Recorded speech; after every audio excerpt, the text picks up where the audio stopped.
Hello, everyone. Welcome to this week's episode of Touchdown Tuesdays, the official football podcast of Brew Sports. I'm Ian Mars alongside Ryan Solomon, as always. And Ryan, we're at that point where the big topics are the NBA Finals and the Stanley Cup Finals for basketball and base or hockey, but we definitely still got some football to talk about this week. Yeah, for sure. This was actually sort of an interesting week in the NFL with a couple of big topics that came out and big talking points going forward that could kind of fundamentally change the way that the NFL season shakes out. Yeah, definitely. And with that, let's get started with the first topic of the week. It has to do with Roger Goodell. He had made some statements this past week stating that he believes that 4 preseason football games is at that point where it seems like it's not necessary to play that many games. So there have been talks about possibly reducing it. He's been one of those guys who's wanted to reduce the amount of preseason games for quite some time now, but due to the collective bargaining agreement, has been able to do that. However, it is set to expire in 2020. So that's where we could possibly see a change come into play. So before we get into what our question of the week currently is, what are your thoughts on this? And do you think that this is going to change come 2020? I think that there's a good chance that does change 2020. I think that they're going to look to remove one of the preseason games for sure. I think that's been talked about for a while. But what I heard recently too is that they're looking to increase either the postseason by adding another team to each conference, or even possibly more than one team to each conference making the playoffs, or to add another game either at the beginning or the end of the regular season. And the point I wanted to make to this is that a lot of the reason that people say they don't want that extra preseason game, they want it removed, is because of the wear and tear that it can have on the players and the fact that it's not really necessary. If you were to take away that preseason game and add it to the regular season or the postseason, you're still adding just as much wear and tear, if not more, on NFL players that are usually starters. So now players that could have rested during that preseason game that's used to usually evaluate other players are going to be taking more of a beating during another NFL game during the regular season, which the intensity is going to be much more high. So I don't really like the idea of taking away another game just to add a game in a different location. I was always fine with the preseason because it is what it is. They still make money off it, and it's basically just a glorified way of looking at players and scouting while the NFL audience and viewers actually get a little bit of something out of it. So I always thought the preseason was fine. I think if anything, remove a game but don't add it anywhere and just let the regular season postseason remain as is. Yeah, obviously, when looking at this, it's a matter of not them doing multiple things here, meaning you take away a preseason game, add a regular season game or something. It's a matter of you're going to do one of these things, and then maybe once the new CPA starts, however long this new one in 2020 signs off for, then look into the possibility of maybe adding another regular season game or something, or adding more postseason teams. There's been talks. A lot of people are saying that adding maybe one or two even more teams in each conference or would make it more of an exciting NFL playoffs. I do think that shortening the preseason could be a good thing. Obviously, there's the talk of, well, isn't the preseason used to be by way some unknown players? And that is the case. But, I mean, if you're not showing it enough in training camp and with whatever drills and scrimmages that you do, then obviously, yeah, there's a difference between showing it within your team and in a game. But I think if you show enough during training camp, then you show enough that you can have that chance to be put on a team. Obviously, gameplay or getting some game action helps, but I think that we're going to start seeing more of a trend where a lot of starters aren't going to be playing that much in the preseason. There's been trend or Todd Gurley, for example. There were reports that there's a good chance he might not even play this upcoming preseason. Part of that's due to a knee injury that occurred with him last year, but we saw that a little bit with the Rams last year when not many of their starters actually played a lot in the preseason. So it could be once they shorten it that it becomes more of maybe they get like a couple series to a quarter a game, and the rest is just going to be second, third stringers just to kind of fill out that roster. Kind of how it is now, but I don't think you necessarily have to do it over 4 games. Now, with the fact of possibly adding regular season games or more postseason teams, I am intrigued by that, but that doesn't need to happen in the next CBA. That could wait until the next one, whenever the new one expires. I think that at this point, you don't need to add more regular season games. It'd be more exciting to get at least one more playoff team in, have the number one seed get a bye in the first round. I think that would be very exciting to see going forward. And I do think that one of these things will change, but I think the preseason getting shortened will be the one that ends up getting changed. See, I really like how the postseason is structured now, though. It works out very well with each division getting a team in and then the two wild card teams from random places. And I remember back when they had just three divisions, it was sort of interesting because they had the same four with the two buys. So that would mean that there was three division winners and then three extra teams, which was sort of interesting. But I like how it's structured now. I don't think they really need to mess with it or change it. But the reason they are going to want to mess with it and change it is to get more revenue with those extra games.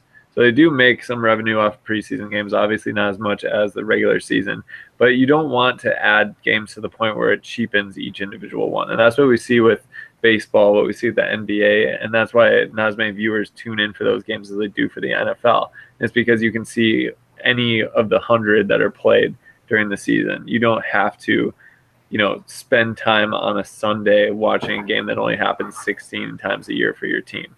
So I think that adding more games would sort of be a mistake because it takes away some of what makes the NFL great, which is the fact that there's scarcity in that, and scarcity breeds desire to see more of it. Yeah, and this kind of led into what our question of the week is so far. It's in regards to what Goodell said. It's basically saying, what should the NFL do within the next CBA come 2020? On Twitter, you had three choices, whether it's shorten the preseason, extend the regular season, or extend the postseason. And on Facebook, you only had two choices, whether that's shortening the preseason or extending either the regular season or postseason. Facebook had a pretty so far has a lopsided total for shorter preseason, which we've kind of agreed upon. Twitter's kind of it's in the dog heat right now. Extending the regular season and shortening the preseason are each at 38%.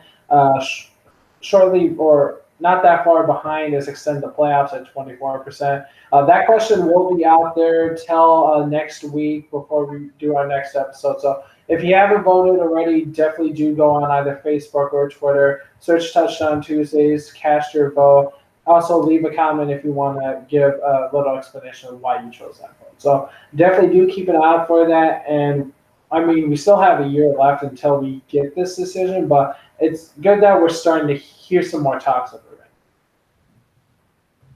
Yeah, that's true. It'll be fascinating to see how much of a deal is made of that, because that seems like a significant change to the NFL, either removing or adding games.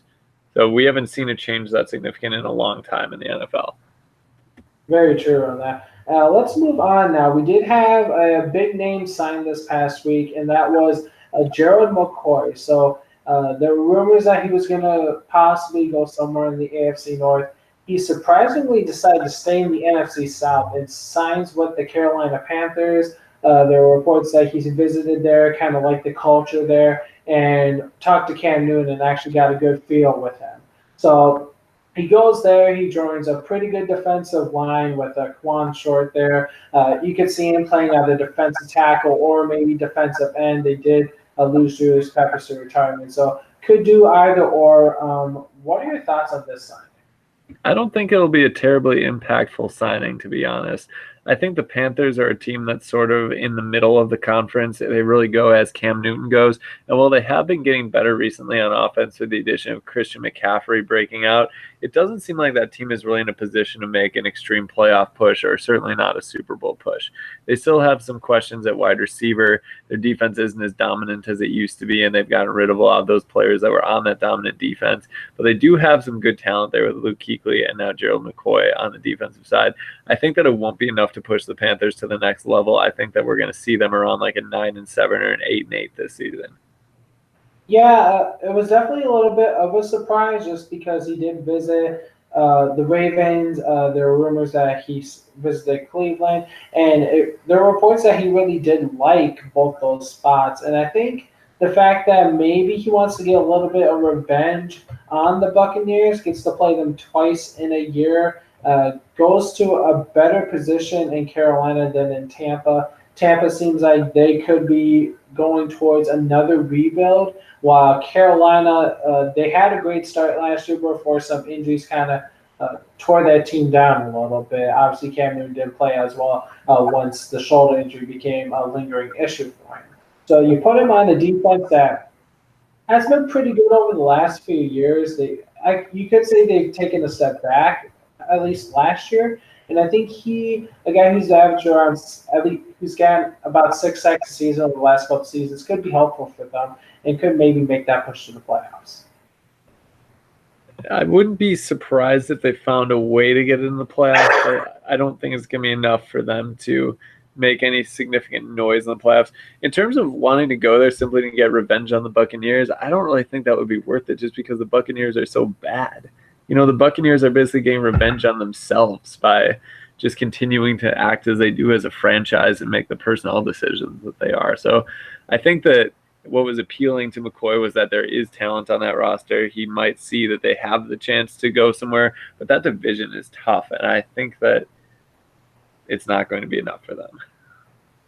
Yeah, it is a tougher division, and it's kind of hard to see what's going to happen because a lot of people think the Saints could be the favorite in that division, but Drew Brees is getting older, so maybe he takes a step back. Atlanta was injured a lot last year. They could take that step forward. We really don't know about Tampa and Carolina. It kind of depends on Cam Newton. So it's a wide open division, and we'll see what happens in regards to that. I think it could help them a little bit, but I mean, it is a little early to tell at this point since we are still in the off season. And with that said, we're at that point where mandatory mini camps have started in the NFL, and we have seen multiple players said that they would not be showing up due to some contract issues. Players looking to get a little more money. We saw this with the Detroit Lions. They had defensive back Darius Slay and defensive lineman Damon Harrison. They're at this point where they're skipping mandatory mini camps. Also, Washington Redskins offensive lineman Trent Williams is also going to be missing the mandatory mini camps as well. Of these three, which one is obvious and which one is the most surprising? That's an interesting question because it's hard to say which is obvious and which is not when it comes to holdout situations because we wouldn't necessarily have suspected Le'Veon Bell to hold out for an entire season last year. I feel like Trent Williams is a little bit more on the likely to happen side. You could have sort of seen that one coming. I would say Damon Harrison skipping is a little bit surprising because he's not as big of a name as the other two players, and you usually have to have some sort of clout behind you to be able to do a holdout or something like that. But let me throw out a different interesting thing about this. Is we've seen in recent years now players are getting more ability to dictate where they go by holding out and demand trades. And we're going to get to that even more so in a second. But do you think that this is telling that these players are trying to control their own destiny here, or do you think that they're just going to hold out and if they get a contract, great, and if they don't get a contract, they'll be back? Like, how long do you think these holdouts, if you want to call them that, will go? Do you think it's just going to be the mini camp, or do you think it's actually going to go into the season if they don't get more money? Honestly, with these three players, they're very good players, and they've had Pro Bowl caliber seasons, but I don't think these are the type of players that are going to take this into the season. Mini camps, I can definitely see why they're typically only 3 days to a week, so it's not necessarily long, and they won't necessarily get fined as much. I believe they said that the average amount they would get fined over the mandatory minicamp would be a little under $90,000. So you look at NFL player, it's a chunk of money, but it's nothing too huge, I guess you could say. I think that because of that, if one of these guys was debating they're the top player at their spot, then yeah, we could see them maybe hold out longer. But I don't necessarily think that Slay's the best corner in the league. I don't think that Harrison is the best defensive lineman in the league. And I don't think that Williams is the best tackle in the league. They're definitely solid players that have an ability to be a top 10 or a top 10 player, but at their position. But I don't necessarily think that neither of these guys you could say are the best at their position in the NFL. Going back to here's the thing about that is it doesn't seem to matter much anymore because even if they're not the best player in the NFL, they still might be the best player at that position on their team. And so they're putting pressure on that team to sign them or invoke the nuclear option, basically.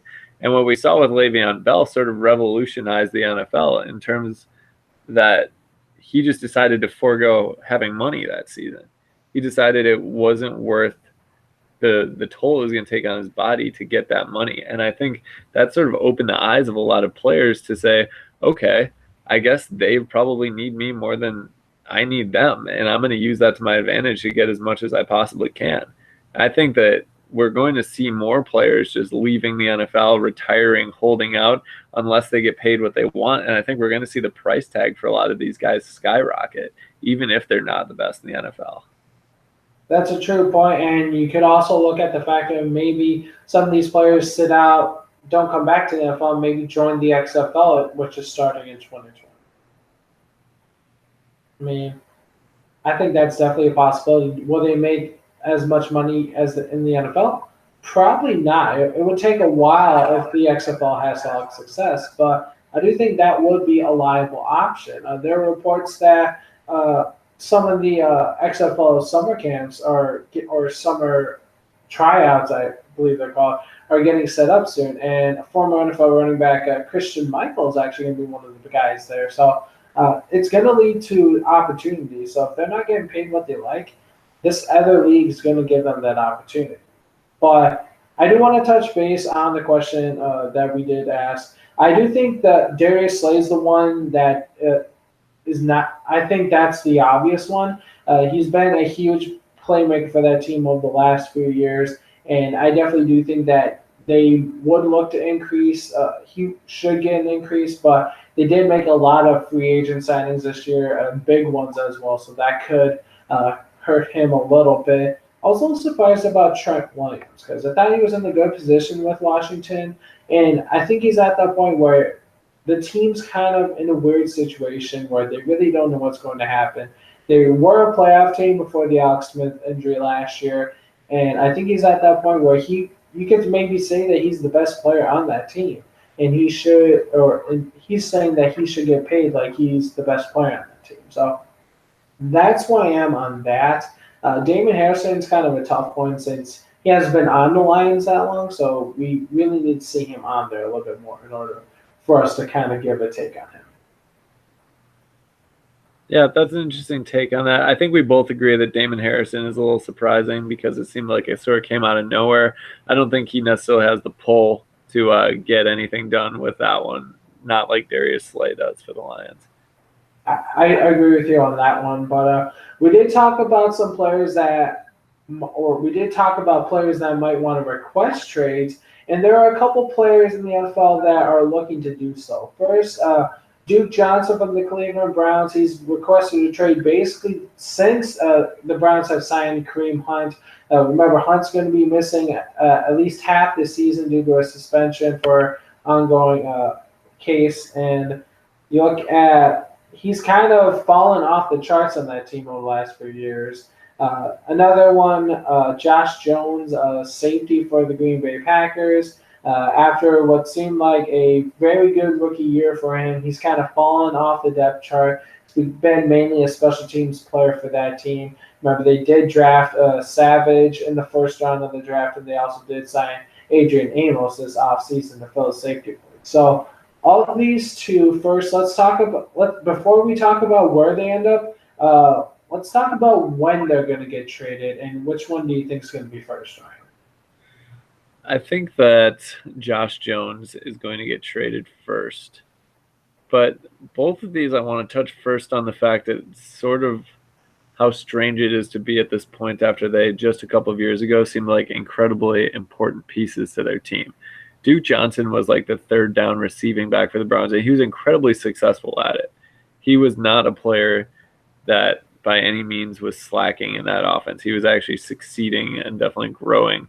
So it's understandable that he wants to be traded because they brought in Kareem Hunt, because they have other talent there that now is usurping him in the depth chart. But for Duke Johnson as a running back, I would just let that contract run out eventually, because we talk about the wear and tear that running backs take, and Le'Veon Bell was kind of the opposite, where he didn't want to play for the Steelers because he thought that they were using him up too much. You basically, with the limited amount of carries, you elongate your career. So I wouldn't be in such a rush to be traded if I was Duke Johnson, because he's actually not in that bad of a situation. I mean, he can then go somewhere and possibly be a featured back after his contract runs out. So I wouldn't be in a rush if I was him. Josh Jones obviously is still a young guy, wants to get his chance to shine in the league and believes in his own abilities. He finds himself now buried on the depth chart with a lot of players that the Packers have brought in to try to bolster that defensive secondary. So I think he's the one that has more to gain by actually moving to a different team. And I think the Packers will probably be eager to get a deal done because they've been trying really hard to clean house of players that don't want to be there. And we saw that last year with Ty Montgomery. We saw that with Clinton Dix. They seem to be very accommodating when a player says that they want to be traded. I think the Browns, with the suspension of Kareem Hunt, are going to want to hold on to Duke Johnson a little bit longer. Looking at both these players, the difference between the two is Duke Johnson actually has reported to minicamp, and Josh Jones has not reported to minicamp. So the case where who will get traded first, I actually think that it's going to be Johnson. The reason why I think it's going to be him is because you can get more. He's better value than Josh Jones. You can get a lot more for a guy like Duke Johnson, a guy who's had some good success in the NFL, compared to Josh Jones, who we really don't know too much about. Haven't really seen him play a full season. As you mentioned, Johnson's a very good, capable receiving back, can be very good in third down situations. I think that a team that's looking for that kind of back could definitely go after him and offer some sort of draft compensation, or maybe they could trade a running back who maybe wants that opportunity. And yeah, it's weird because he's going to get that opportunity at least the first half of the season due to the suspension. He'll be the backup to Nick Chubb at this point. But I think just because of value, it makes more sense for Johnson to get, or for him to be traded first. And Jones, obviously not him going to minicamp, definitely keeps that option going. Oh, okay, he's not going to be here. Let's get rid of him. But the Packers, I mean, both these guys are still in the rookie contracts. Let's say the Packers, maybe they just let it ride, keep him on special teams, let him do that. Obviously, you won't be happy about it, but I can honestly see the Packers doing that. See, I can't really see the Packers doing that, because if we look what happened last year, they were eager to get rid of players that didn't want to be there, and they weren't even recouping a whole lot of value for them. I mean, Clinton Dix, they got less than he was valued, but part of that was due to the contract situation. Him, Ty Montgomery, they got next to nothing. They basically traded him away for a clipboard and some tape. So, I mean, they're not opposed to shipping people out who just don't want to be there to try and create a better culture. So I think they're going to be more in a rush to trade Josh Jones, because you don't want players that are going to be toxic to the locker room. And Duke Johnson, like I said, they might still need him. He has more value. I mean, you agree that he has more value. So they have more reason to hold on to him until they don't need him anymore. Like, let's say when Kareem Hunt gets back, then all of a sudden you have Nick Chubb and Kareem Hunt in that backfield. You don't really have enough space for Duke Johnson. Then it makes more sense to trade him, because you want to trade away the pieces that you have access of, not the pieces that you still need more of at that time. The Packers right now have an excess of players in the defensive backfield until they all get injured halfway through the season. So for them at this current juncture, Josh Jones is not inherently valuable. Okay, now let's look at the question of where they're going to get traded. Where do you think that both these guys are going to end up playing? I mean, that's really anybody's guess. I think that is going to depend on who needs a player at that position. So think about teams that could potentially use another running back at some point, especially if a starter goes down. I would say maybe the Miami Dolphins could be a place for Duke Johnson to get traded to. What are some other ones? Let's think about it. perhaps like if James Conner were to go down and the Steelers needed a back, he's going to go to somewhere that needs a complementary back that can fill in and play starter when called upon. And that's what I would say about where he's probably going to fit in. Maybe Baltimore could be a good place for him. Yeah, I do think that Miami is an interesting case because I feel like they would take him just because of the fact that they're kind of in somewhat of a rebuild, even though they might not be saying that. It just seems obvious with a lot of the moves that they've done.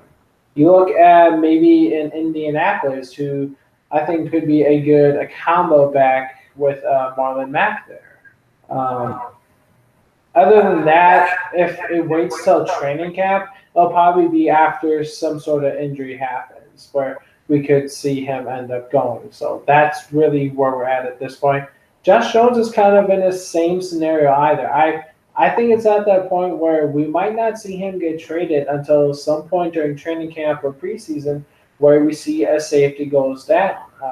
Otherwise, maybe trade him to maybe Seattle. I mean, they no longer have Earl Thomas. Maybe you trade him to the Dallas Cowboys, who seem like they've been trying to get a safety for over the last 2 or 3 years. I think those would be a couple of possible landing spots. I think Seattle would be an intriguing one, obviously, because of the Packers GM's past history with the Seahawks. So, other than that, I think it's more likely we're going to see these guys when they get traded. It's probably not even going to happen until training camp or the preseason.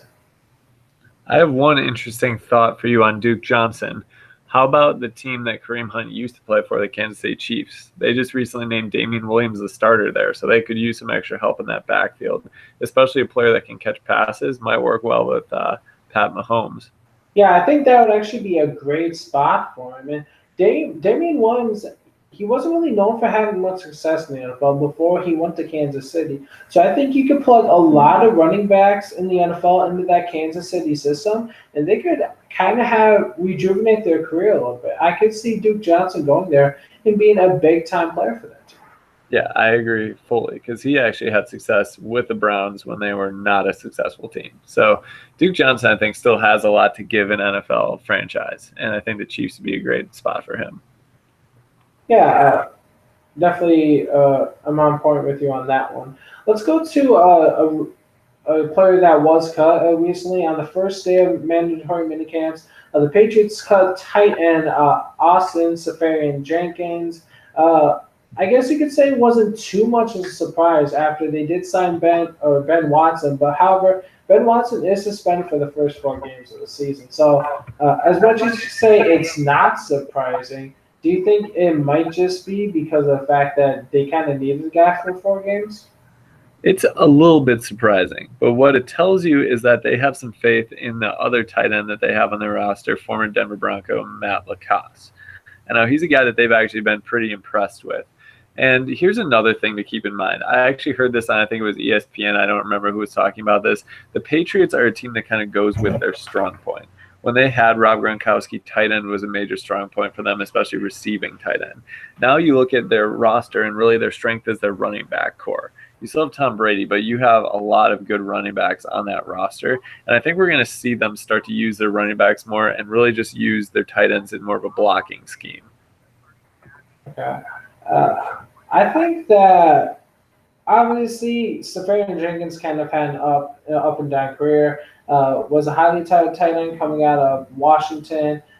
Didn't necessarily start his career that well. He put up a couple of good years, then suddenly had some issues off the field, and he's been inconsistent. So it's a little weird just because of the fact that Benjamin Watson's suspended the first 4 games. But I mean, you can put any. This is one of those points again where you could put any tight end on a Patriots team, and they could become a top 5 tight end in the NFL. Honestly, I mean, remember Scott Chandler when he was on that team a few years ago when Gronkowski was injured. He was playing like he was the best tight end in the NFL at that point. So you look at LaCosse, I still believe they have. I believe it's I can't remember if it's James or Jake Hollister. Either way, I think he's still on that roster. I might be wrong on that one, but whoever they do have on that roster, they're going to be fine until Ben Watson comes back. So I guess I'm not too surprised by it, just because of the fact that if it was a longer suspension, then yeah, it would be surprising that they cut him. But I think with it being a shorter suspension and having at least some tight end on the roster, then I think they'll be okay. No matter what. Yeah, tight end will be an interesting position for them this year. Ben Watson is kind of a reliable guy to have, but like you said, that suspension means he's going to be obsolete. But for those 4 games, we know that they're just going to make do with what they have. And we've seen Tom Brady be suspended for 4 games, and they're still fine with that. So they'll play to their strengths and they'll figure something out. And if they need another tight end, they'll figure it out during the course of the season. So I would not be concerned about this, even though Austin Seferian-Jenkins, as you mentioned, had an up and down career. He had at times showed that he was a very good player, but it seems like the Patriots did not see that in him. Yeah, obviously, looks like the Patriots aren't going to be having any issues. A team that could be having issues, though, the New York Jets. This week, Le'Veon Bell had said that he and head coach slash GM Adam Gaz's relationship is great. But Ryan, are you believing that their relationship is great? I mean, why don't we just give him the benefit of the doubt in this one? Yeah, I don't know. What do you think, Ian? I feel like it's hard to believe anything that comes out of Le'Veon Bell's mouth. Obviously, we've seen the issues he had with Pittsburgh.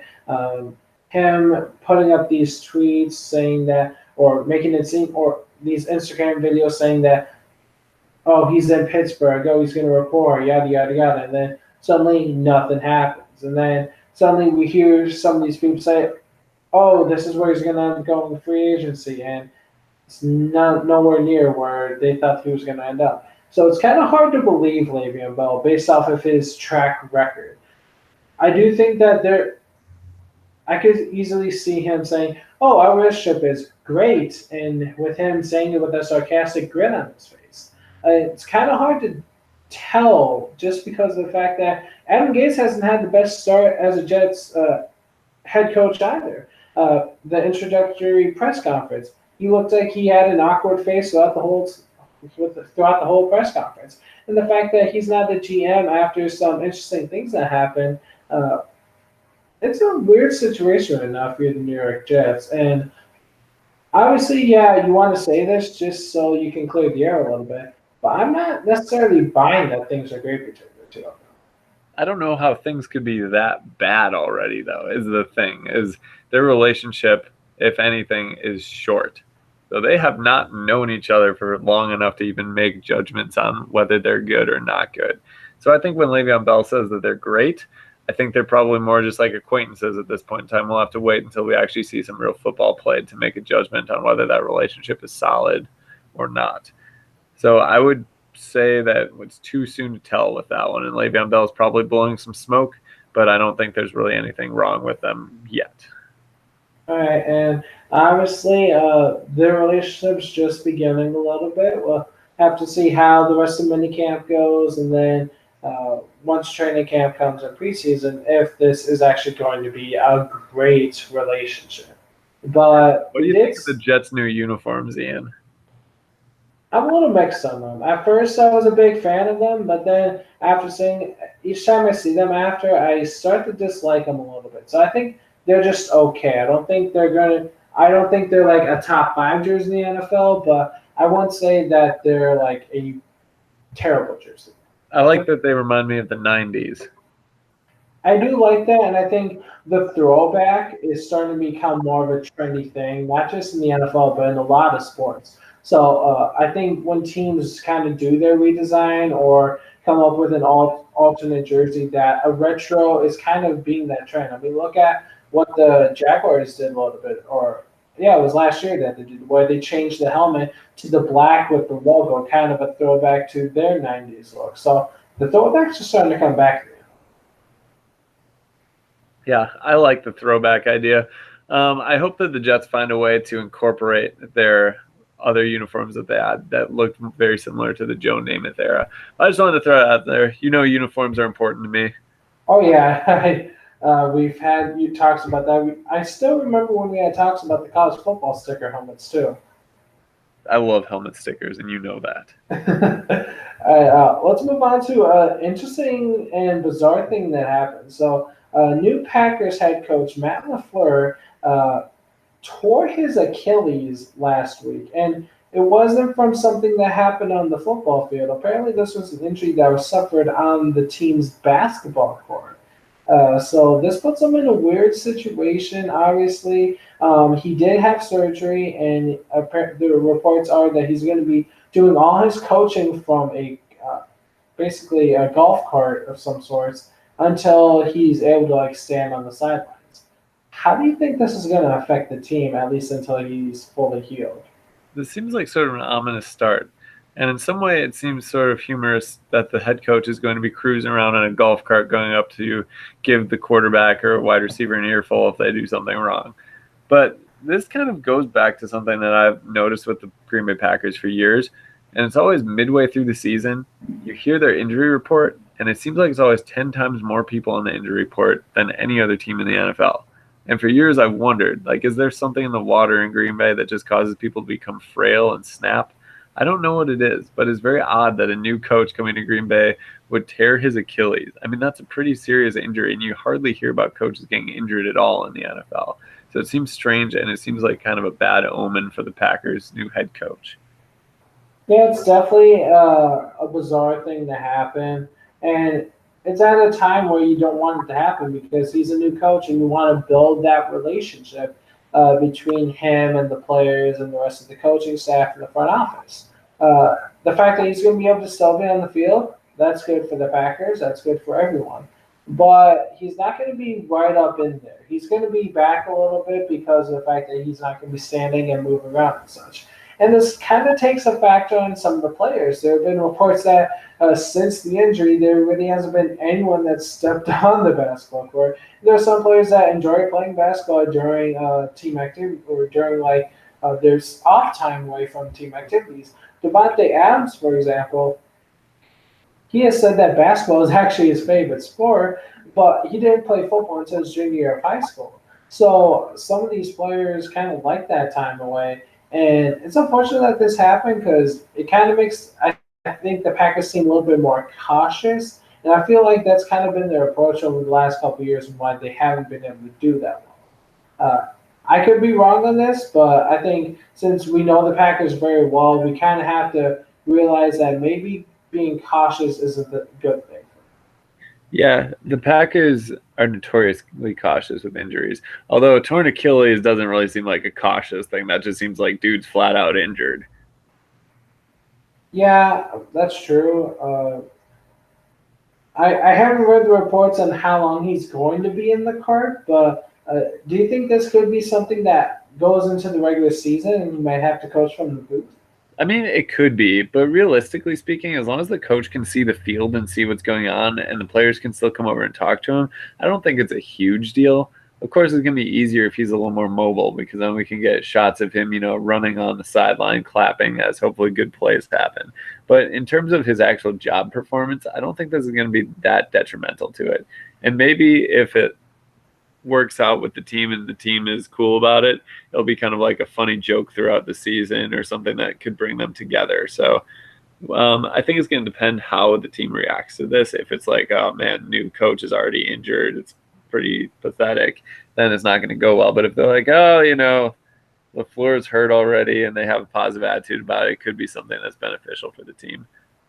Yeah, and obviously, Achilles injury is a tough injury to come back from. So fortunately for the Packers, it's not one of their players, it's just the coach, but still something that needs to just be cautiously watched as we go into the training camps, preseason, and the regular season. But with that said, we are getting towards that end of the show when we talk about fantasy football. And last few weeks, we've been starting to rank our position players. Last week, we talked about wide receivers. This week, we're going to be talking about tight ends.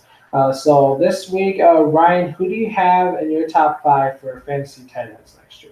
Sure. I want to say something about tight ends first because it's possibly one of the most intriguing positions in fantasy football. And the reason for that is because you don't usually think of tight ends as being terribly important. When you look at the landscape of the NFL, there's only a handful of them that are actually fantasy relevant. And if you have a tight end that gets you double-digit points a week versus a tight end that, maybe brings in 3 to 7 points a week, that's kind of a big boost for your team. So I always struggle with where to pick these guys when you go through your draft. And I know one year I even think I took Rob Gronkowski as my number 1 or first round pick. But for my list at number 1, I have Travis Kelce. I think that he's pretty much the undisputed top tight end. He was huge last year, and Pat Mahomes is going to keep feeding him the ball, so I don't see a reason for his production to go down. Then I have a guy who was kind of a breakout player last year, George Kittle. Great tight end for the San Francisco 49ers, and now he'll have Jimmy G back for hopefully a full season. So I would look for George Kittle to continue his upward momentum in his career and be a solid fantasy player. I have a bit of an interesting guy, number 3, Zach Ertz. Interesting because they do have Dallas Goedert now on the team, so it's unclear whether Ertz is going to lose targets or significant playing time to another tight end possibly on the team. But if he continues his performance like he's had the past 2 seasons, he's going to be a solid tight end, even with a little bit of competition on his own team. We saw that, was it Selleck was on the team, and Ertz still had more production than Selleck. Then Brent Ertz was, or Brett Ertz, or Selleck might have been. And then at number 4, I have a guy that was supposed to break out last year, but I think that people were just a year early on him, and that's Evan Ingram from the Giants. Now that Odell Beckham's gone, Eli Manning is going to need somebody to be sort of like his security blanket. I think Evan Ingram could serve as that guy. Super athletic tight end, has a lot of ability to catch the ball. I'd look for him to have a bigger season. And then at number 5, I have Eric Ebron, who kind of shocked everybody last year with how productive he was with the Indianapolis Colts. There were stretches where he would get at least a touchdown every week, and I think there was even a game where he got 3 touchdowns, if I'm not mistaken. So we'll have to see if that was just an anomaly last year or if this is something that's actually going to stick for Eric Ebron. But it seems like Andrew Luck is very comfortable throwing the ball to him, especially in the red zone. And if nothing else, he could vulture, 7 to 8 points with 1 touchdown every week. Yeah, I definitely do like the list you have. I do think the top tier guys that you have in that 5 are definitely obvious top 5 tight ends. There's a couple of interesting ones you have up there, kind of depending on playing time. I look at Evan Ingram as an example because of the fact that he's not necessarily the best blocker yet, so he could lose a little bit of playing time there. But I do like the list overall that you have. Looking at my list, surprisingly, I don't have Travis Kelce. I have Greg Kittle. And we saw him take huge strides last year, even without Jimmy Garoppolo, showing that he could be the best tight end in the NFL. And you get Jimmy G back for a full season, assuming he stays healthy, and he could be the most dangerous weapon in the NFL at the tight end position. I do have Travis Kelce just shy at number 2 on my list. He's been a dominant player since he's come into the league, and obviously with Patrick Mahomes there, he's going to get a lot of targets. Also, depending on what happens with the Tyreek Hill situation. Number 3, I do like Zach Ertz as well. He's in a good position right now where you look at, even though Dallas Goedert is there, Zach Ertz has shown that ability where he can give you like 8 catches a game and be a factor for your team no matter what happens, win or lose. Number 4, I'm going to take a little bit of a jump here just because this guy I mentioned did not really play last year and had a good year a couple years ago. That's Hunter Henry from the Los Angeles Chargers. The tight end position has been a focal point for the Chargers for quite some time due for them having Antonio Gates. Now, Antonio Gates signed late last year, didn't necessarily have that big of a season for the team as the tight end position kind of fell down the charts a little bit. But you get Hunter Henry back for a full season. I think he's going to be able to make that jump and become a top 5 tight end in fantasy. He's going to be a guy that Philip Rivers is definitely going to be looking for when he gets into the red zone. Then my number 5 tight end, I'm going to go with O.J. Howard for the Tampa Bay Buccaneers. Now, he's in a weird situation where there are games where he's the most dominant tight end on that team, and then there are games where Cameron Brate's the most dominant tight end on the team. But I think that Howard showed that ability last year with his speed and power that he could be the number 1 tight end on that team. And like I said, there's a lot of good teams in the NFL that actually have very good 1-2 tight end combos. And Tampa Bay is one of those teams. It's one of the bright spots on the team that has struggled over the last few years. I think that he has that ability this year to possibly crack 1,000 yards. Yeah, I like that list that you had too, and I actually strongly considered both OJ Howard and Hunter Henry as being players that I might put in my top 5. And it's interesting with tight ends because there are a couple of guys too that are farther down the list that you wouldn't think about drafting super early that could play a factor. So even talking about the Colts with Eric Ebron, they still have Jack Doyle too. He's been a guy that we've been sort of waiting to break out for a number of years, and he hasn't really done it. Austin Hooper has flashes of brilliance with the Atlanta Falcons. Sometimes he has games where he's above double digits. Trey Burton with the Chicago Bears.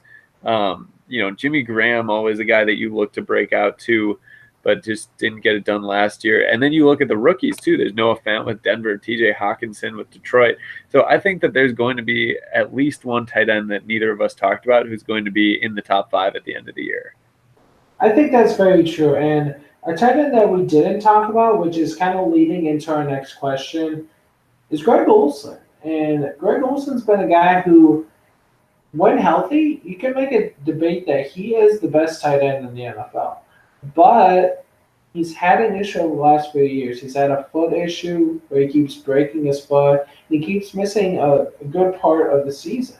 Now, it's at that point where it's kind of hard to even rank him in the top 5, even the top 10. But based off of this, if you're somewhere your fantasy drafts and you do get to where Greg Olsen's on your board, are you going to be able to trust him this year? I don't think you'll be able to trust him, but I think he still might be worth a pick because Greg Olsen, we know, is one of the best tight ends in the NFL. He's been for a long time. He is getting up there in age, and we can tell that that's starting to wear on him because, like you said, he is injured a lot nowadays. And teams that have drafted him, managers that have drafted him, have been sorely disappointed with his production when he's not on the field. When he is on the field, he still hasn't produced much the last couple of seasons. But he could possibly have 1 or 2 more good years left in him. And you know that tight ends play. They're one of the positions with the greatest longevity in the NFL in terms of skill position players. And so I wouldn't be surprised if Olsen had a good season next year. So if he's on the board and it's a little bit later in a round, I would definitely give him a try. I would probably get a backup tight end though, but I would not be opposed to drafting Greg Olsen. Yeah, that's weird because you look at a couple of years, 1 or 2 years ago, you can make a debate that he's probably one of the first tight ends to go off the board. And he could still possibly be that, but the age factor and the injury history does hurt him. They did draft a tight end at Indiana last year, Ian Thomas, who they think could be a replacement to Greg Olsen at some point down the line, whenever Greg Olsen is no longer part of that team. But I do think that's still a couple years away. I do like the point you bring out about longevity. Tight end is a longevity spot in the NFL. Look at how long Tony Gonzalez lasted in the NFL. Look at the fact that Jason Witten is coming back into the NFL after taking a year away for retiring and being a commentator on ESPN for Monday Night Football. It's a spot that's going to last, and even though I am worried about the history, I think drafting-wise, he's going to get drafted in standard leagues, but I could also see it where he could go undrafted and be like a guy you pick up as a waiver wire. And it's kind of weird to say that because, like I said, a couple years ago, you wouldn't even be thinking about this with Greg Olsen. But that's kind of the thing you worry about with injuries. You really can't afford to draft a guy that's injury prone unless your league has an IR spot. If your league does have an IR spot, yeah, feel free to draft him. And then if he ends up getting injured like he has the last couple of years, you're set. But if that's not the case, then you have to worry a little bit on your fantasy team. But overall, I think he will end up getting drafted at some point in standard leagues. It's just not going to be where you would expect him over the last few years or so. Yeah, and if you do pick him up off waiver wires, you definitely could be picking up a hidden gem there. Yeah, I definitely do think that he could be a steal because this is a guy that can still get you 100 yards receiving a game and can get you a touchdown game as well. So definitely a guy to keep out for once fantasy football comes around later on this year. But with that said, Ryan, that does bring us to the end of this week's episode. What final thoughts do you have for our viewers today? Thanks everyone for continuing to watch and support. You can watch/listen to us on Google Play, Spreaker, iTunes, while iTunes is still around.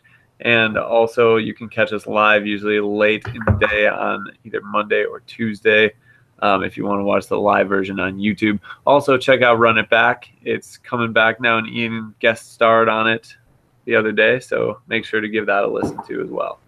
Yeah, perfectly said there, Ryan. Again, thanks everyone for listening to this week's episode of Touchdown Tuesdays. Again, we're the Fish Football podcast of Bruce Sports. Check us out each week. iTunes, Google Play, and Spreaker. Check out our social media pages on Facebook and Twitter. Check out our question of the week if you haven't, and give it a vote. Also, as Ryan had said, our basketball podcast, Run It Back, has finally got things going again. They've been a little bit of hiatus due to one of the co-hosts moving. Due to that, at the time being, myself and Ryan will kind of be making guest appearances on the show until they're able to get things figured out with Eric for the time being. So definitely do keep an eye out for that. Actually, their most recent episode had dropped today on their Facebook page and on the Bruce Sports page as well. So definitely do check those out. Again, thanks for listening this week. We'll be back next week with another episode of Touchdown Tuesdays. Good night, everyone.